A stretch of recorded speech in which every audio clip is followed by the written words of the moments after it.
여러분, 충격 고백입니다. 오늘은 여러분께 75세, 85세 황금 10년 부천 월세방 남편 사망 용기, 민영인의 이민 비극, 인쇄소 악몽 트럭 반품, 그리고 존재의 이유를 들려드리겠습니다. 특히 인생 바닥 경험하신 분들, 부천 월세방, 그때보다 바닥 친 때 없었다. 공감하시나요? 예전에 40대 때 살고 싶은 나이가 75세까지 살면 좋겠다고 생각을 했었어요. 65세까지 일을 하다가 정년을 마치고 10년만 놀다가도 여한이 없다고 입버릇처럼 말을 했습니다. 운 좋게 큰 질병 없이 이 나이까지 잘 견뎌왔어요. 며칠 전에 60대 초반에 어떤 친구가 대장암으로 세상을 떠났다는 소식을 들었습니다. 그것도 암이 발견된 지 6개월을 못 넘기고 말이에요. 참 망자는 엄청 억울했을 거예요. 어느 날부터 60대, 70대 친구들이 세상을 떠났다는 소식이 남의 일이지만 남의 일처럼 들리지가 않는 습관이 생겼어요. 그 일이 언제 나에게 일어날지 모른다는 생각이 들기 때문입니다. 아무튼 어느덧 세월이 흘러서 40대 때 살고 싶은 나이가 2년 후면 75세를 맞아서 죽을 나이가 다가왔어요. 이참에 목숨이 연장된다면 넉넉하게 85세까지 10년만 더 연장하고 싶다고 독백을 해봅니다. 어제는 젊은 청춘들과 골프를 쳤는데 연장 이틀을 1등을 해서 핸디가 2개가 내려갔어요. 글쎄, 골프를 좋아하는 이유 중에 하나가 있다면 골프는 힘으로 치는 게 아니기 때문입니다. 장타를 300씩 때리는 청춘들을 이기는 방법은 힘쓰지 않는 숏게임이 있기 때문이에요. 아무튼 이 건강 상태라면 조금은 더 살 것 같은 느낌이 듭니다. 자기가 보는 것이 무엇인지 모른 채 막연히 바라보는 사람이 있고,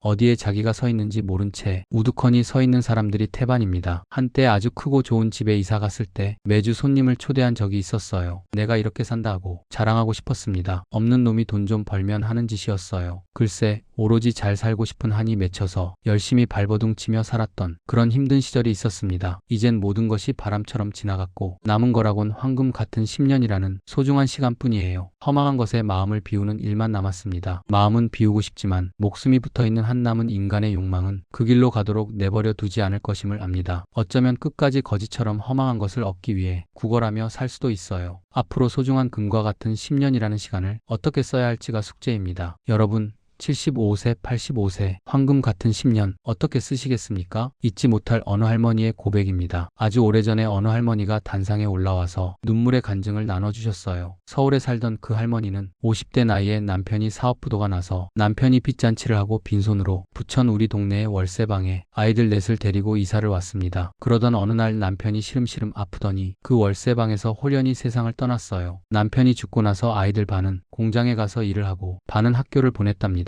그 와중에 그 여인은 중풍이 와서 일을 못하고 어린 자녀들이 버는 돈으로 생계를 유지해야만 했답니다. 그리고 세월이 흘러서 자녀들이 공부를 마치고 일터에서 각자 일을 했어요. 어느 정도 자리를 잡고 살고 있었지만 자녀들 결혼 생활 등 기타 여러 가지 어려움이 닥쳐왔었답니다. 크고 작은 견디기 어려움이 닥칠 때마다 그 남편이 떠나고 어린 자녀들과 하늘이 무너져 내렸던 부천 월세방 앞을 갔다 오곤 했답니다. 그때보다 바닥을 쳤던 때는 없었다. 그 월세방을 다녀와서 용기를 얻고 어려움을 헤쳐나가고 있다고 하셨어요. 정말 교훈이 되는 그 여인 말씀이 잊혀지지를 않습니다. 오늘 이런 글을 읽었어요. 삶이 힘겨울 때 새벽 시장에 한번 가보십시오. 밤이 낮은 듯 치열하게 살아가는 상인들을 보면 힘이 절로 생깁니다. 그래도 힘이 나질 않을 땐 뜨끈한 우동 한 그릇 드셔보십시오. 국물 맛이 희망을 줄 것입니다. 죽고 싶을 때 병원에 한번 가보십시오. 죽으려 했던 내 자신 고개를 숙이게 됩니다. 난 버리려 했던 목숨, 그들은 처절하게 지키려 애쓰고 있습니다. 여러분, 부천 월세방 바닥 쳤던 때 용기 얻으러 가본 경험 있으세요? 빌딩의 그림자 황혼이 짙어갈 때 성스럽게 들려오는 성당의 종소리, 걸어오는 발자국마다 눈물 고인, 내 청춘 한많은 과거사를 뉘우쳐 울 적에 오 산타 마리아의 종이 울린다. 흰눈이 내릴 때 미사가 들려오면은 가슴 깊이 젖어드는 아베 마리아, 흰눈 위에 발자국마다 눈물 고인, 내 청춘 한많은 과거사가 나를 울릴 적에 오 산타 마리아의 종이 울린다. 미사의 종소리란 노래는 그 유명한 명동 성당을 연상케 합니다. 철없던 시절 눈이 내리는 명동 거리를 많이 서성였어요. 미사의 종소리란 노래 천주교 신자였던 이웃집 민영이 엄마의 18번이었습니다. 같이 노래방에만 가면 이 노래를 구성지게 불렀던 민영이네는 옛날 옥인동 연립주택 살 때 옆집 아줌마였어요. 당시 연년생으로 아들을 낳아서 아내가 고생할 때 우리 둘째를 늘 업고 키워주기도 했던 여인입니다. 1980년 당시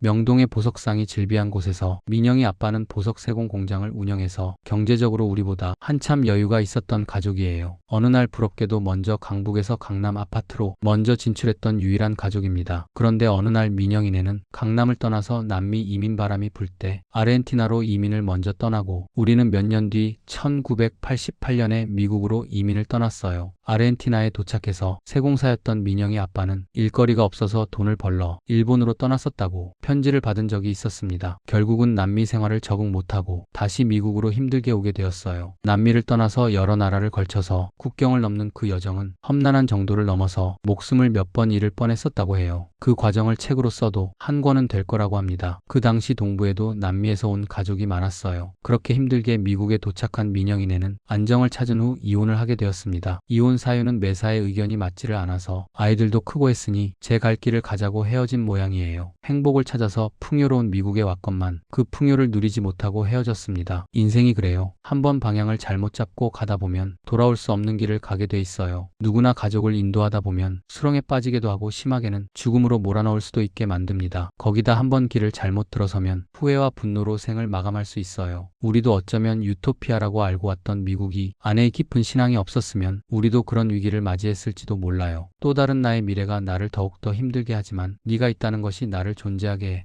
네가 있어 나는 살 수 있는 거야. 그렇습니다. 가을을 타는지 알 수 없는 또 다른 나의 미래가 나를 더욱더 힘들게 하지만 당신이 있어서 나를 존재하게 합니다. 존재의 이유. 이 노랫말이 왜 그렇게 가슴에 와닿는지 몰라요. 어떤 이는 삶은 부조리하다고 합니다. 하지만 어떤 시선으로 세상을 바라보느냐에 따라서 세상은 다르게 보여요. 삶은 참 정직하기도 합니다. 자기의 삶은 누구도 책임져 주지 않습니다. 숙고하지 않는 삶은 살 가치가 없다는 말이 오늘도 와닿습니다. 노벨상 수상한 한강 작가의 책이 갑자기 잘 팔려서 아마 인쇄소는 밤새고 책을 인쇄했을 거예요. 글쎄, 인쇄소는 즐거운 비명일지 모르나 인쇄 기술자는 납기일 때문에 혹사를 당했을 겁니다. 직업병처럼 자주 인쇄업을 했을 때 스트레스가 재현되어서 고통받던 일에 대한 꿈을 자주 꾸며 밤새 일과 싸우다가 잠에서 깨곤 해요. 지난밤 꿈에 예전 일하던 동부 워싱턴 DC 다운타운 일터에서 인쇄 때문에 긴 악몽에 시달리다가 새벽에 잠에서 깨고 말았습니다. 대부분 기술상의 문제로 재본 후 글자가 살짝 잘리는 경우도 있고 아무튼 레이아웃이 잘못되면 일이 엉킬 때가 종종 생기게 돼 있어요. 인쇄에 예민한 일 때문에 손님과 내 생애의 스트레스를 가장 많이 받고 살았던 때가 아닌가 싶습니다. 워싱턴 DC에서 인쇄업을 하기 전에 종업원 생활을 약 4년 동안 일하며 배워서 내 사업체 하나 인수해서 돈을 벌었던 시절이 있었어요. 글쎄, 한때 선거철만 돌아오면 인쇄기가 밤새 돌아가면 돈을 찍는다고 했던 시절도 있었습니다. 헌데 인쇄가 잘못돼서 트럭 한 대분 인쇄물을 반품받았던 뼈아픈 기억도 있어요. 글쎄, 한때 너무 빡세게 살아서인지 그 후에 웬만한 사고는 견딜만한 내공이 쌓여서인지 잘 넘기는 편입니다. 물론 인쇄소 말고 흑인촌에서 카워시 사업할 때도 살벌했으며 만만치 않았어요. 그 후에 이태리 식당 할 때도 그랬고 주유소를 했을 때도 주유소 매장 안에 프라이드 치킨이 있어서 많은 종업원들 때문에 한 고생했었습니다. 돌아보니 그래도 가장 힘든 사업이 인쇄 사업이 가장 힘들었는지 인쇄하면서 고통받았던 꿈만 유일하게 꾸곤 해요. 하하, 살기 위해서 머릿속에 지워지지 않은 다양한 경험을 하며 살아왔습니다. 그 강한 지난 경험이 꿈에서 요동을 칠 때마다 진땀이 흐르곤 해요. 한 번씩 힘든 꿈을 꾸다가 깨어나면 현실이 아니기에 그렇게 행복할 수가 없어요. 글쎄, 죽기 전까지 몇 번이나 더 인쇄했던 꿈이 찾아올지 몰라요. 여러분,